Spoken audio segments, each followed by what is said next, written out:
You're listening to Murder Not Murdering with Erin, and Autumn, a true crime podcast about murder and murdering.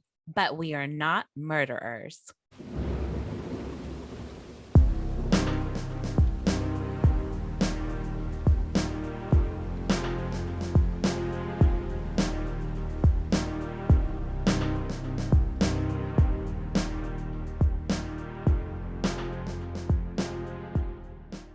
All right, everybody, we're back at Murder Not Murdering with Erin and Autumn.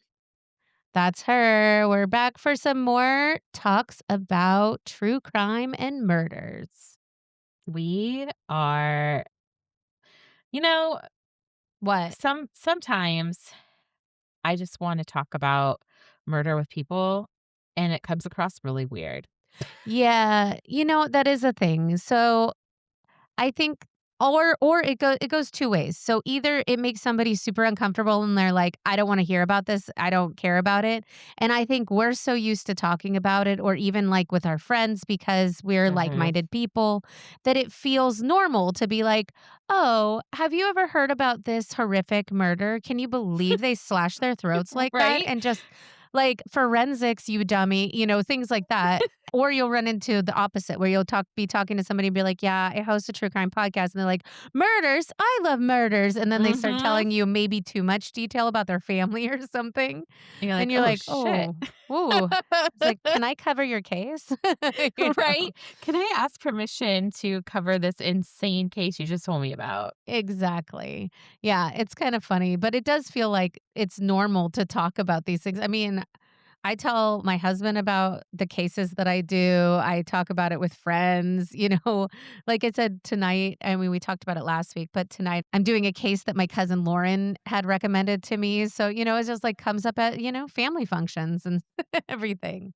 So it is what It's it true. is, right? I do want to make a big announcement. What? Yes. You didn't tell me? Are you ready, Autumn? No. It affects you. Oh, shit. Okay. I quit. No, I'm kidding. We just celebrated 5 years of this very podcast. That's right. We did. We posted about it and we really wanted to say that we appreciate all of you and we so appreciate that you have listened to us for 5 fucking years. I mean, And that's told your kind of friends about incredible. us. Mhm. And recommended cases to us. I couldn't be more thankful. Yes, and that we just keep doing it. I'm thankful for you as my partner in crime, uh, Quite in this pod literally. in this podcast that we just keep on doing it. I mean, we definitely had a long hiatus for a minute there, but our first official episode came out 5 years ago, and that's kind of incredible if you think about it. And everything that we have done since then, it's just been fun. I just Yeah, love it. so many episodes, so many cases, so many murders. And it's kind of funny to think back on that first one, like how we were attempting to record and editing Mhm. software was quite different then. And, but we were just trying to make it work and figure it out. And if you do go back to that first episode or our older episodes, then you'll see it's not quite exactly the same. We didn't have our formats down and stuff that we do now, but it's kind of fun to look back on that. My first case was my husband's murdered great grandfather. And so that's kind of crazy to think about now that luckily his family gave me permission to do that case, but kind of wild. 5 And years. I came right out the gate with poly class. Yeah, there you are. Mhm. I mean, we started out strong. Man, that was such a sad one. I know. I know. I still think like some of my favorites that I did was Murder Castle. Mm. That was one Mhm. that stood out to a lot of people, the Murder Castle. Obviously, the Lover in the Attic, which is a more That's my recent. favorite one you've done. Yeah. I also liked there was one, oh, what is it called? I can't remember now, but there was a love triangle that went wrong that I loved. I love the ones that have love letters and that I can quote. Those Oh, the are chicken Oh, Chicken murders. Run, Chicken Run Yeah. Murders, that was a popular Mhm. one. Yeah, I mean, we've done, probably 100 episodes at this point. Lord knows I haven't counted, but we're close to it if we haven't done 100 episodes. I will announce that on our next podcast. But it's pretty exciting, and again, we just so appreciate that people are still listening to us after 5 years. Uh, Always it flatters me when people tell me that they listen to us. It's I just so love it. fun to hear it. I love when people it's never anyone I would normally suspect as being a listener. And then they'll Mhm. be like, "Hey, I listened to your podcast," and you have no idea the joy it brings me when somebody says that. I'm like, "Oh, you actually listen to it?" I It's know, just we get really excited to hear in real life that you're yeah. listening to our podcast. I'm always shocked every time. I'm like, "I can't believe that you listen to it." I'm just Mhm. we do this 'Cause I as like just a picture fun our moms listening. my I'm mom would like, never. My mom does. My mom and Your dad mom both does. listen. Thanks, Kathy. Stabby Jim. Oh, and, my mother-in-law also listens. Yeah. Yeah, no, my none of not a whole lot of my family or my immediate family listen to our podcast, But but that's Lauren okay. does. But my cousin Lauren does, and I so Shout appreciate out, that. Lauren. Shout Even out though Lauren. I'm not Pew, your pew, pew, favorite. pew. Seems like it's kinda rigged in my opinion, but whatevs. I have only known her since she was born, That's so what I'm saying. It's a disadvantage. You are her relative. deal with it. I mean, I guess I have to. Yeah. Yeah, you do. But speaking of, I am going first this week, and I am doing a case that my cousin Lauren had referred to me. The deep dive definitely took me further than I was expecting. It is something there was a Netflix movie made about it, as well as a several documentaries. So this one is pretty popular, but the Netflix movie had some things wrong, and I'll talk about that later. Are you Ooh, ready? I am. This is The Most Hated Woman in America: The Life and Murder of Madalyn Murray O'Hair. Ooh. And it's Okay, a I'm triple excited. murder. It's a triple murder, I'm but we're excited for focused this on one. her. Okay, Okay. Ready? ready. Go. I feel like we were like putting our hands in and we're Power Rangers or something. Okay. This one's for Captain Planet. Ooh, we went from Power Rangers to Captain Planet. I don't think they're the same show. No. No, they're for sure not the same show, but they do put hands in.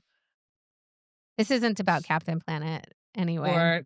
Or the Power Rangers. No, Power Rangers have no cameos in this case. On that note, I'm going to start this. Okay, I'm ready. Okay. For much of the 20th century, one woman seemed to embody the culture war between religion and secularism in America. Her name was Madalyn Murray O'Hair. She challenged the Bible in public schools. She sued the government across the United States. She debated ministers on television. She insulted preachers, politicians, and sometimes even her own supporters. To many Americans, she was not simply controversial, she was infamous. At the height of her notoriety, newspapers and pollsters referred to her as the most hated woman in America. But the story of Madalyn Murray O'Hair is not just a story about atheism. It's about power, money, family loyalty, and ultimately a crime that shocked even those who despised her. Because in 1995, Madalyn Murray O'Hair, her son, and granddaughter vanished. For years, the world believed they had simply run away with the organization's money. But investigators eventually uncovered something far darker: kidnapping, extortion, dismemberment, and 3 bodies buried in Texas. Now I know why Lauren recommended this case to you because she was like, dismemberment, that's for Erin. Check, check. Madalyn Murray was born in 1919 in Pittsburgh. Her upbringing was not particularly religious, but it was argumentative. She later said, "I was raised to question everything." And question everything she did. She was brilliant, combative, intensely stubborn. After high school, she studied law briefly and later worked during World War II as a civilian cryptographer in Italy. But even early in life, she was known for her inability to tolerate authority. My kind of gal. A friend once said Madalyn did not have conversations, she had battles.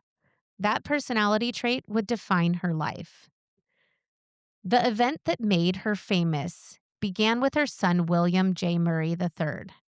In 1960, he attended public school in Baltimore. Every morning, students read Bible passages and recited the Lord's Prayer. Madalyn objected, not quietly. She filed a lawsuit against Baltimore's school system. The case became Murray versus Curlett. Eventually, it merged with another challenge and went up to the Supreme Court as Abington School District versus Shemp. In 1963, the court ruled government-mandated Bible reading was unconstitutional. The ruling permanently changed American public schools. Suddenly, Madalyn Murray O'Hair was a national figure and a lightning rod. She later declared, "The First Amendment was not written to protect religion from the government. It was written to protect the government from religion." But the backlash was immediate. She received thousands of death threats. Church groups condemned her, newspapers vilified her, and the polls began describing her as the most hated woman in America. She did not deny it. She embraced it. One reporter from Life magazine once wrote that speaking with her felt like, quote, being caught in a political hurricane. She relished conflict. In fact, she believed controversy was a powerful political weapon. She once explained her strategy bluntly. I want to get people stirred up. When people are stirred up, they start thinking.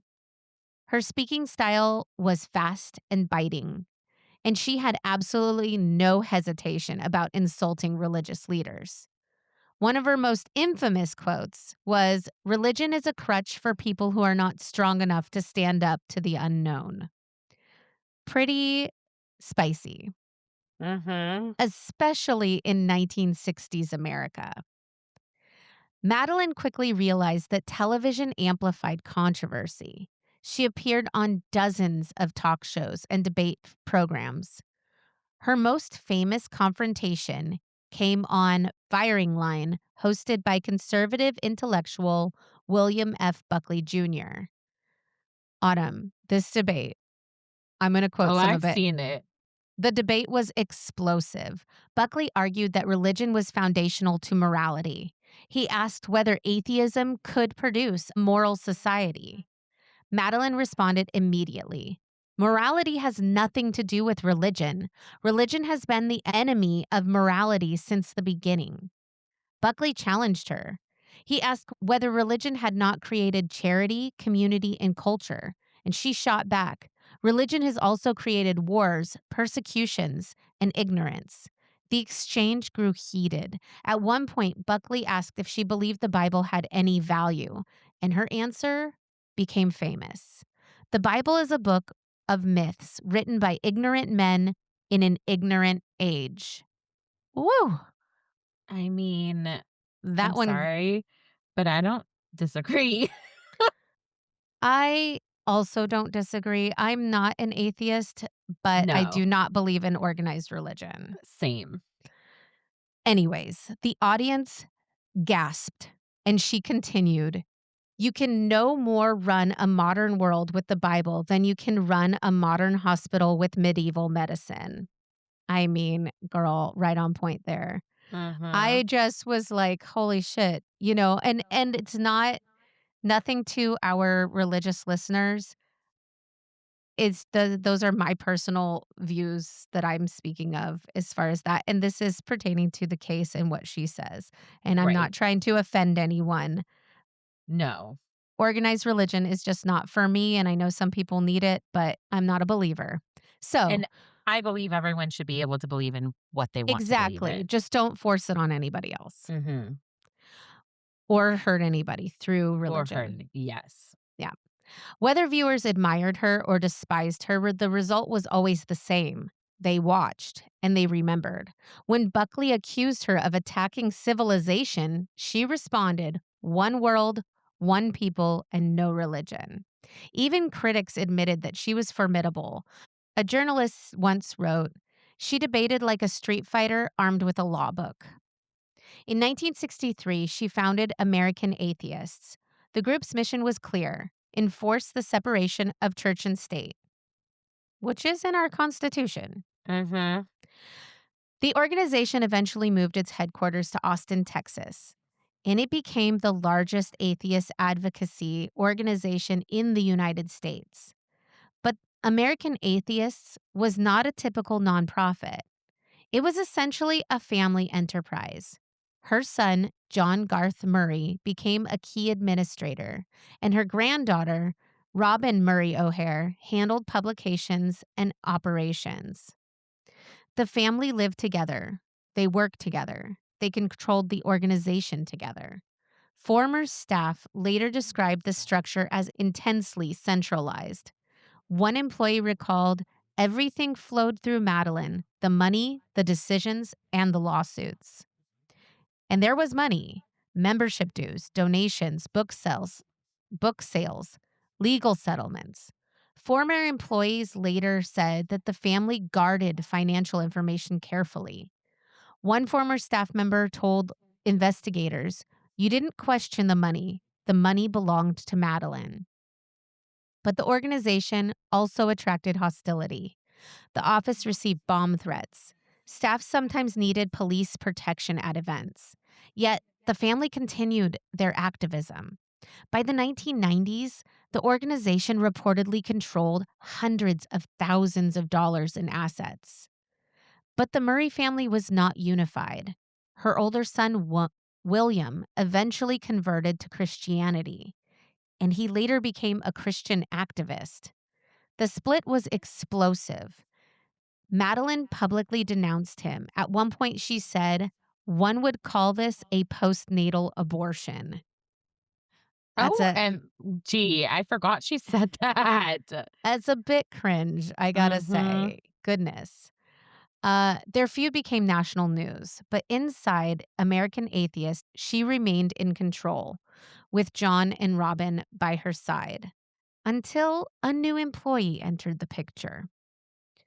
In 1993, the organization hired a man named David Roland Waters. Waters had a criminal past. He had once been convicted of murder as a teenager and later served time for assault and forgery.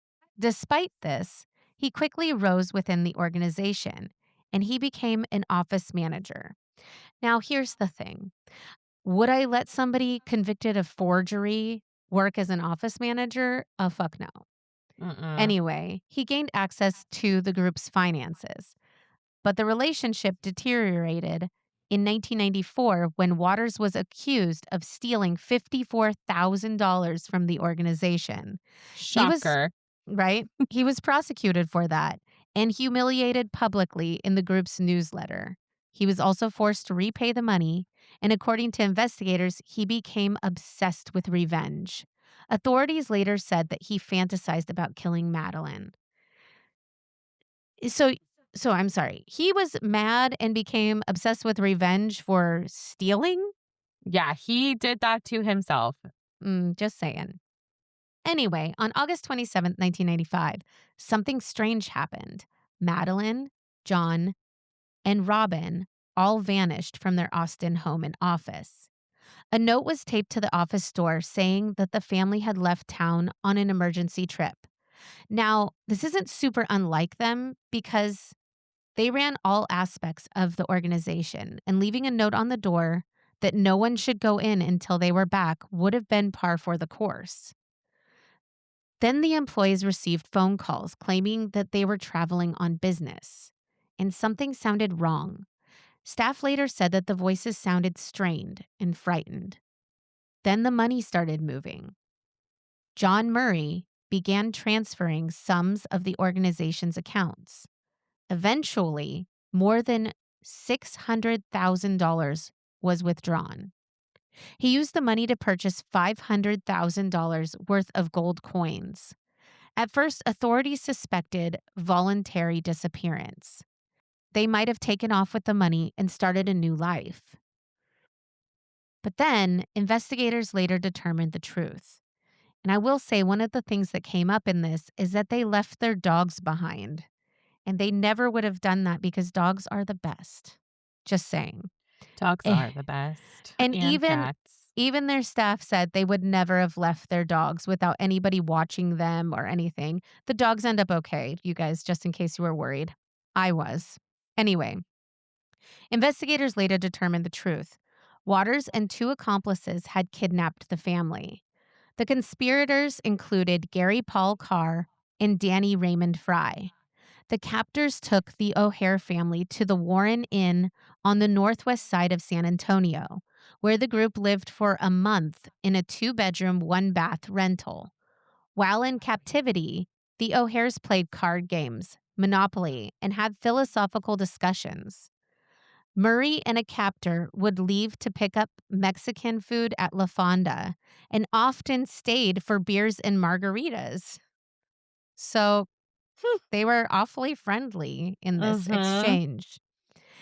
In September 1995, John Murray had $600,000 wired to the U.S. from New Zealand, which was what they used to buy the gold coins. On September 29th, John Murray picked up $500,000 worth of gold coins from a small jeweler on Fredericksburg Road.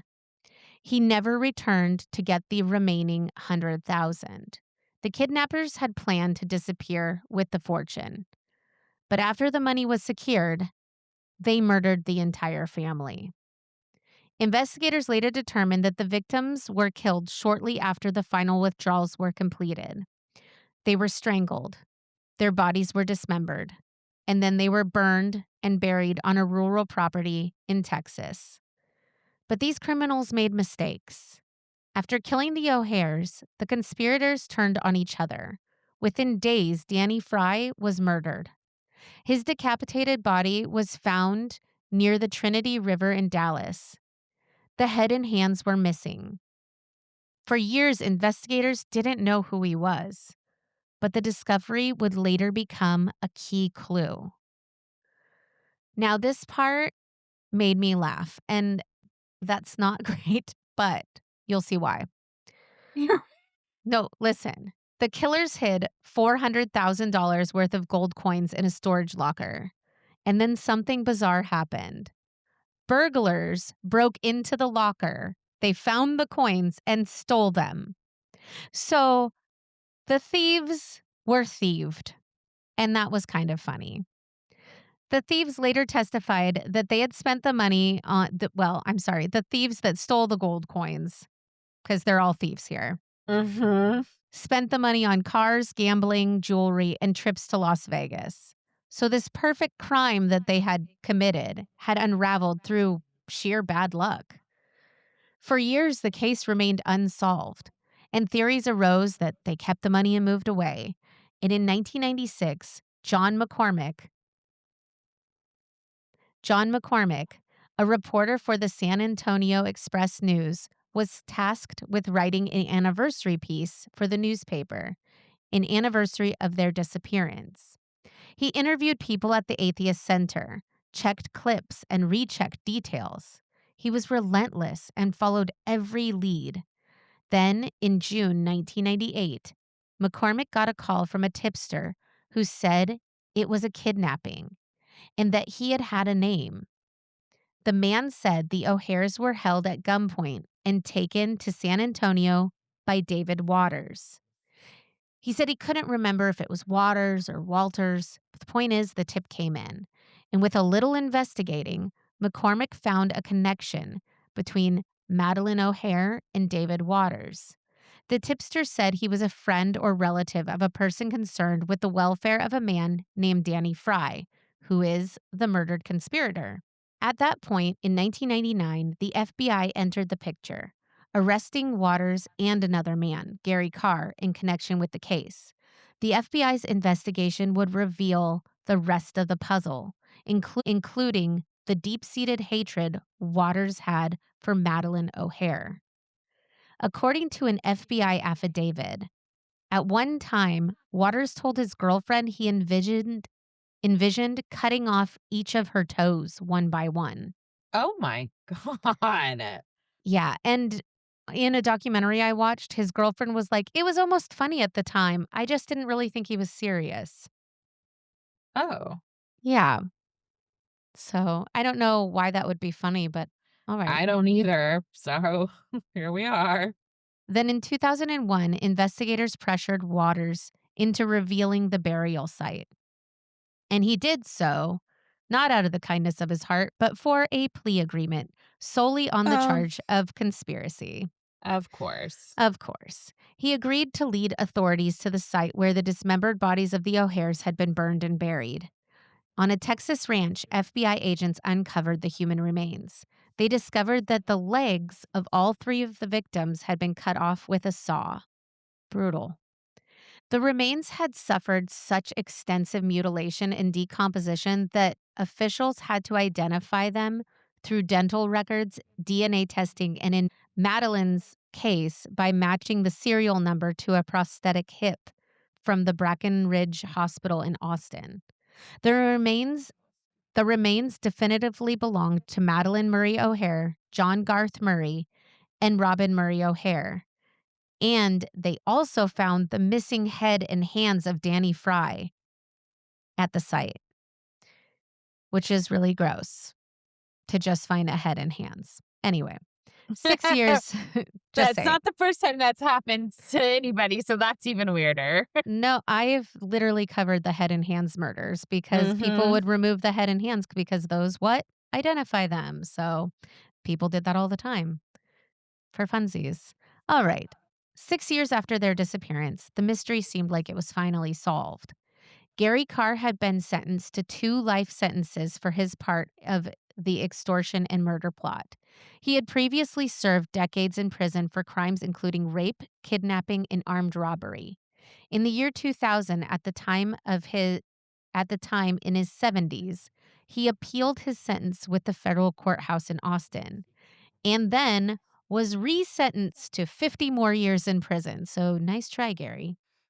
David Waters, the mastermind, after the plea deal, was sentenced to serve 20 years in federal prison, which he had requested because he did not want to serve time for his earlier theft conviction in a Texas state prison.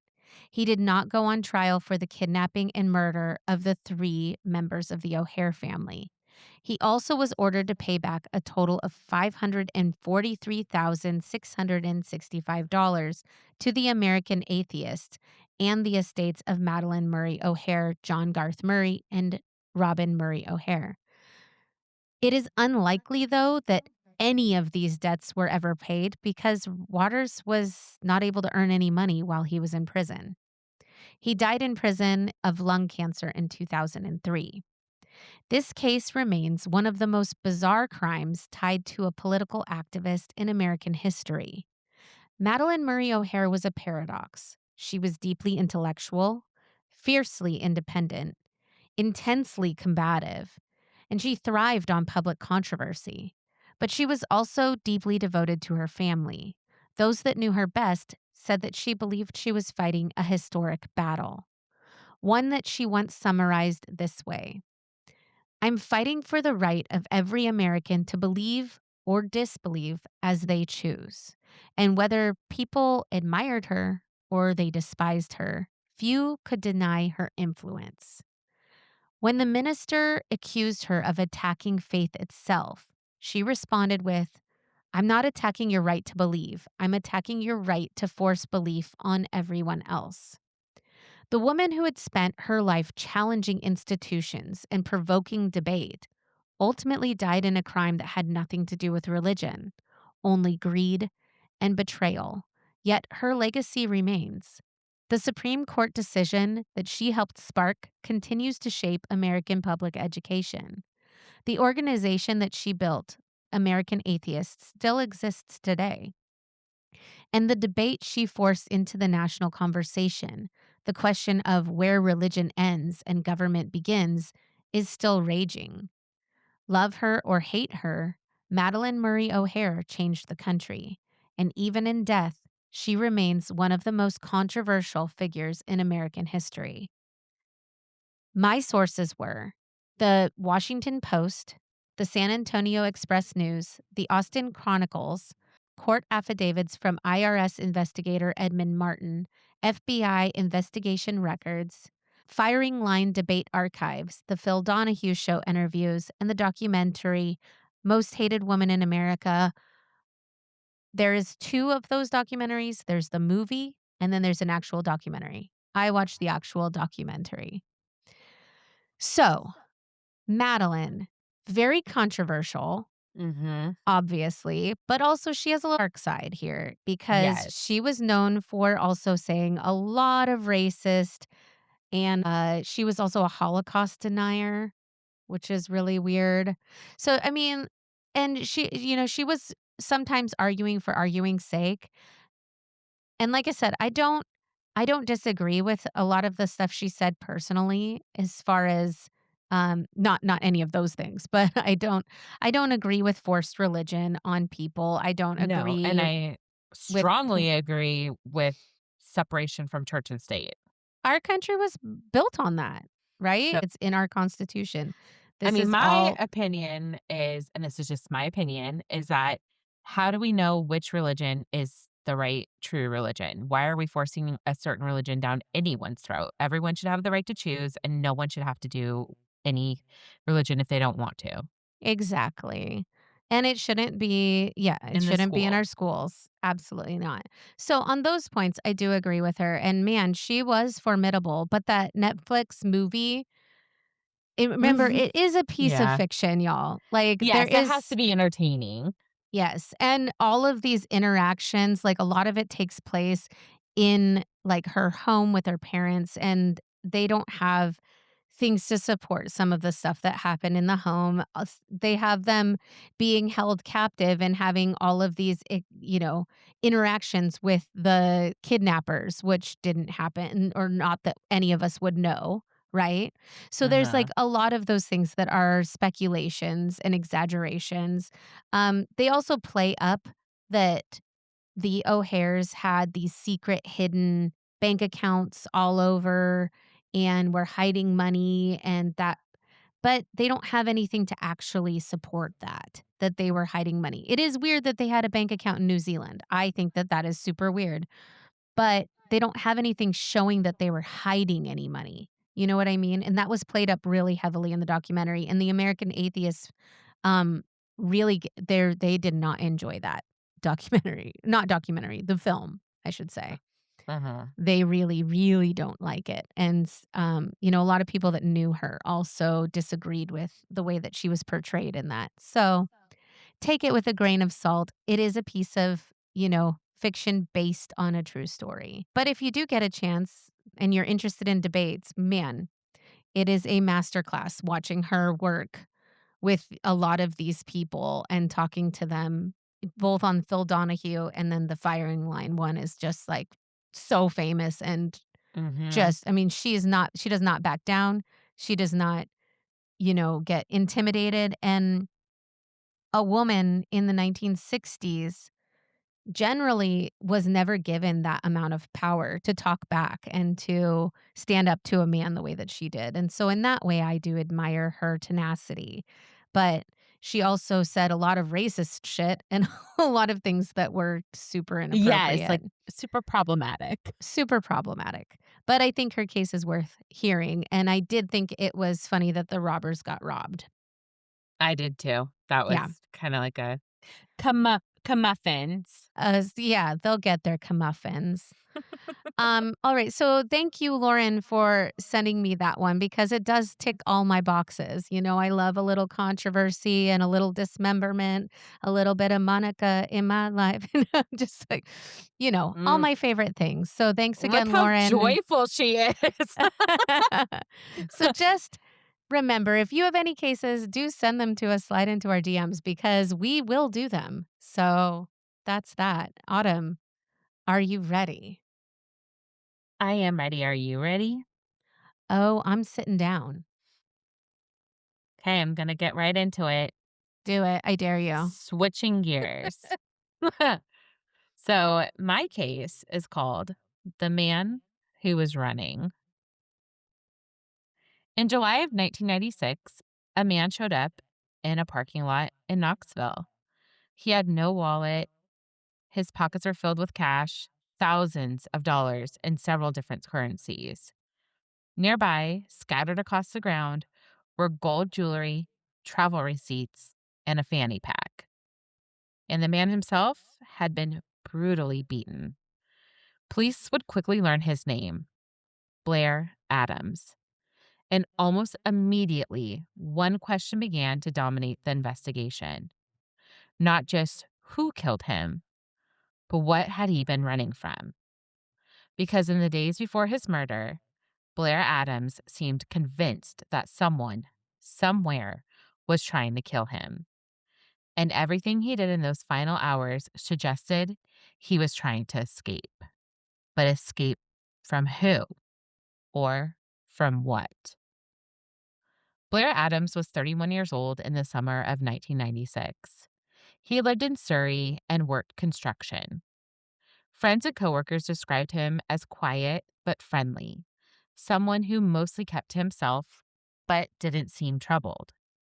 Nothing in his life suggested danger. Until suddenly, everything changed. In early July, Blair began telling people something strange. He believed someone was after him. He never clearly explained who, just that someone was trying to kill him. The fear seemed very real to him. One day, he even showed up unexpectedly at a friend's house and asked if he could stay there. He was nervous, restless, looking out the windows, watching. It was as if Blair believed danger was already closing in. On July 5th, Blair did something that would confuse investigators for years. He drove to the U.S. border, but he didn't make it across. Border officials stopped him after noticing something unusual about his behavior. Blair seemed agitated, and he was carrying a large amount of cash. When officers inspected his vehicle, they found about $4,000 in cash, travel bags, and other belongings that made it seem like he was leaving town in a hurry. Because of the circumstances, Blair was denied entry into the United States. He had no criminal record, but the situation just felt strange enough to border officials that they turned him back. So, Blair returned to Canada. But whatever fear had pushed him toward the border that day hadn't gone away. If anything, it seemed to be getting worse.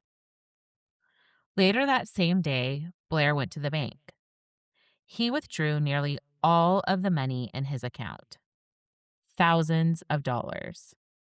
Then he visited a currency exchange and converted some of it into German marks and other foreign money. It was an odd choice. There Well, was yeah. I mean, he's Canadian, he's trying to get into the US, but he's converting his money into Well, it German marks.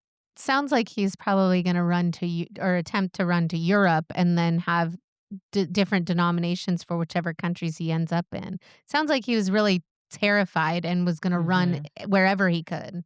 Wherever. There was no indication he was planning a trip to Europe. And yet, he was now carrying multiple currencies in large amounts. To investigators later, it would look like someone preparing to travel or someone preparing to run. Makes sense. hmm The next day, Blair made another sudden decision. He bought a plane ticket, a one-way flight. His destination? Washington, D.C. From there, the trail becomes a little harder to follow, but investigators believe Blair rented a car and began driving south, hundreds of miles, eventually ending up in a place where he had no known connections, no family, no friends, no reason to be there. The city of Knoxville, Tennessee. Sometime during the night of July 10th, Blair Adams ended up in the parking lot of a hotel called the Fairfield Inn. What happened there remains a mystery, but the scene investigators discovered was strange. Blair had been severely beaten. The medical examiner would later determine he had died from blunt force trauma to the abdomen, which caused his stomach to rupture. That's awful. Yes. But robbery didn't seem to be the motive because Blair still had money, a lot of it. Was it a German? Did they take just the marks? No. Spread around him and tucked into his pockets were nearly $4,000 in cash. Along with it, German currency, Canadian currency, gold jewelry, travel documents, and a fanny pack. Yeah, if this was a robbery, no one's leaving that behind. No, especially the jewelry and the cash, the cold hard cash. I wonder if you know if Autumn likes jewelry. Yeah, You're like, I mean, that was- especially the jewelry. I know that was like a huge indication. Even stranger, his shoes had been removed. Oh, And investigators never fully determined why. great. I get to sit with that. Yep. I love doing this to you, just so you know. Mm-hmm. The layout of the crime scene raised more questions than answers. Why was so much money scattered around? Why hadn't the killer taken it? And why was Blair Adams carrying so many valuables in the first place? It looked less like a robbery and more like something chaotic had happened, almost as if Blair had been confronted suddenly or caught by someone he had been trying to escape. But investigators faced a major problem. No witnesses, no clear suspects, and no clear reason why Blair Adams had come to Knoxville at all. Over the years, investigators and true crime researchers have debated several possible explanations. One theory is that Blair Adams had become involved with dangerous people, perhaps something related to drugs or organized crime. Another theory suggests that Blair may have been experiencing paranoia or delusions, and that his fear of being chased wasn't in reality. But that theory also raises an uncomfortable question. If no one was actually chasing him, then who killed him? Because regardless of what Blair believed, the violence done to him that night was very real. And whoever was responsible has never been identified. Today, the murder of Blair Adams remains unsolved. Investigators still don't know why he traveled thousands of miles in a matter of days. They don't know why he was carrying cash in multiple currencies. And they don't know what happened in that hotel parking lot in Knoxville. But perhaps the most haunting mystery of all is the one Blair himself seemed to believe. In the days before his death, he repeatedly told people someone was trying to kill him. He was afraid, desperate to leave, running.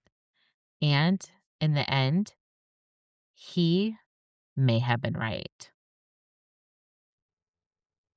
My sources were Unsolved Mysteries, Woo! The Charlie Project, the Knoxville News Centennial, and police investigation records from the Knoxville Police Department. So what's your theory, Autumn? Honestly, this case has been something that has run on so many of the Unsolved Mysteries episodes that I watch because they insert it hoping probably that somebody recognizes it eventually, right? Mm-hmm. My theory is that he was running from somebody, like somebody was out to get him personally, and then like knocked him out, like literally killed him, and then Yeah. left everything there because if they had taken that money or done whatever with the jewelry, there is more chance of even being like found. Sure. And to them, he was the target, not the robbery itself. So Yeah. they were willing to walk away from the $4,000 just to be able to be done with him. Definitely feels like a revenge thing. Mm-hmm. Super weird that they took his shoes off. Super weird. Like, okay, you're not going to take the cash or the jewels, but you're going to take his tennis shoes? And rupture his stomach. Yeah, I mean, that is intense. What It's a way to go. intense. That makes me so sad. I just feel like that in that level of violence, it feels like a revenge or some sort of something personal. You know what I mean? Uh-huh. I think he was right. I think somebody was after him. I mean, obviously he was murdered, Uh-huh. and like you said, if it was just a mental health issue, it seems like a strange crime if that was solely what it was. Uh-huh. I agree. Yeah. I hope somebody out there knows something and is ready to talk. DM us at Murder Not Murdering on Instagram, please. You can reach us on our Reddit. We have a subreddit, Murder Not Murdering. Let us know if you know the answer to this mystery or any of the mysteries because they drive Erin crazy, but I kind of secretly love it. Yes, they drive me absolutely insane. If you notice, I have very rarely done it Yes, she does. unsolved. She's very, very rarely done an unsolved case. And here I am, just the queen of the unsolved I know. mysteries. I want it all wrapped up in a bow. I need to know what happened in the end. Mhm. It'll drive me crazy and nag me. But I know that that's the reason what motivates you to do the unsolved cases is they Yes, because nag I you. want the answer. I want Yeah. somebody knows. To every mystery out there is somebody that holds the key. And perhaps that somebody is you, to quote Robert Stack. But for real, somebody knows No, I mean, something, right? look at how many unsolved mysteries, like TV show episodes, have been solved by viewers. It's been a staggering amount. Yes. So the truth And is, also these it could be you. fucking old ass men who thought they got away with fucked up crimes and women too have I was their gonna say, DNA. wow. I mean, but most notably, these men that like were out there murdering and spreading their seed, to say that in a PC type of way. DNA came back to haunt those motherfuckers, and now they're in jail. So often. I Yes, mean, and I mean, and these some of they're old and pitiful. Oh, take pity on me. No, you fucking dick. Like, I'm sorry, just because you're old doesn't erase the crimes that you committed in your youth. don't hold back on them. Oh, it makes me so angry. Like, I it mean, seriously makes me so angry. well, even in my case, he appealed at age 70 and he was like, "Hey, I'm frail in my 70s. Let me go." And it's like, No. No, no. bro. Rot in prison, You you piece dismembered of 4 trash. people. 4 people Right? were dismembered. Like, I'm so sorry that you're old and frail now, but you made your decision back You in the did some day. bad shit, man. Mhm. It's like when we went and saw My Favorite Murder live and they talked about the strangler Yes. Mhm. the rapist. The rapist. The South Hill rapist. And that man Kevin also Coe. and he also tried to be And like, he had "Oh, such a weird relationship with his oh my mother. god, the The mom 2 thing." of them. Oh, That mom that mom, hope she had the worst time ever and her pillow was always hot. there you are. While she was having a hot flash. Suck on While that. she was having a hot flash. Suck on that. There you go. Shout out to my perimenopause ladies out there. Whoop whoop. Uh anyways, thank you for listening to us for 5 years and doing things like what I just did. And, Mhm. and you're still listening, thank And God. you're still listening. Thank you so much for understanding us. Yes, and that sometimes we can be a little kooky and we can be a little weird, and that's why we're all here, right? Because Yes. we're like-minded people and we fucking love weirdos. We love weirdos. Yep, because have been Because we are card-carrying weirdos. weirdos. Yeah, Yes. exactly. If you do have cases that you would like us to cover, like my cousin Lauren did, then please slide into our DMs and we will be happy to attempt to cover those cases and research and find out all the information that we can. Follow us on TikTok at mnm.pod. We also have that subreddit that Autumn mentioned, so check that out.